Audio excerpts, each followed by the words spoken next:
Sachin police દ્વારા લૂંટકાંડનું crime reconstruction, આરોપીઓ સામે કડક કાર્યવાહીની શરૂઆત. પીઆઈપીએન વાઘેલાજીએ વ્યૂહરચના ગોઠવી ગણતરીના કલાકોમાં 3 લૂંટારુઓને જબ્બે કર્યા.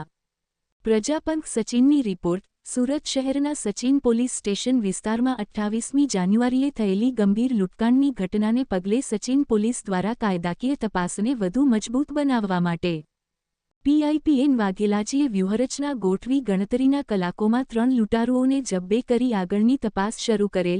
આ ઘટનાસ્થળે ક્રાઇમ રિકન્સ્ટ્રક્શન પણ કરવામાં આવ્યું. આ કામગીરી દરમિયાન સચિન પોલીસ સ્ટેશનના પીઆઈપીએન વાઘેલા, પીએસઆઈ સુનીતા સિંહ અને ડિસ્ટાફના તમામ જવાબદાર અધિકારીશ્રીઓ અને કર્મચારીઓ હાજર રહ્યા હતા અને સમગ્ર ઘટનાક્રમની વિગતવાર પુનઃસમીક્ષા કરવામાં આવી. આ ચકચારી લૂંટકાંડમાં 3 આરોપીઓ સામેલ હતા. એક રાકેશ ઉર્ફે રાક્યો પ્રકાશ વાઘ, બીજો સુબોધ ધર્મેન્દ્ર રામાણી અને ત્રીજો સૌરભ મહેશ પંડિત, જેમણે નિર્દોષ વ્યક્તિ પર ચાકુથી જીવલેણ હુમલો કરી તેના પર લૂંટ ચલાવી હતી. આ હિંસક ઘટના બાદ ઘાયલ વ્યક્તિ હાલમાં હોસ્પિટલમાં સારવાર હેઠળ છે.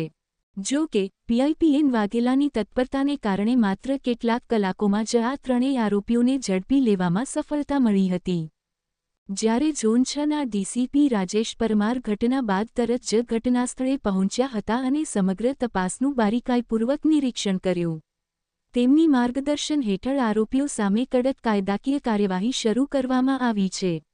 ડીસીપી રાજેશ પરમારના નિર્દેશ મુજબ આરોપીઓ સામે ગુનાહિત પ્રવૃત્તિઓ રોકવા માટે પ્રિવેન્ટિવ એક્શન પણ લેવાશે, જેથી ભવિષ્યમાં આવા ગુનાઓને નિયંત્રિત કરી શકાય.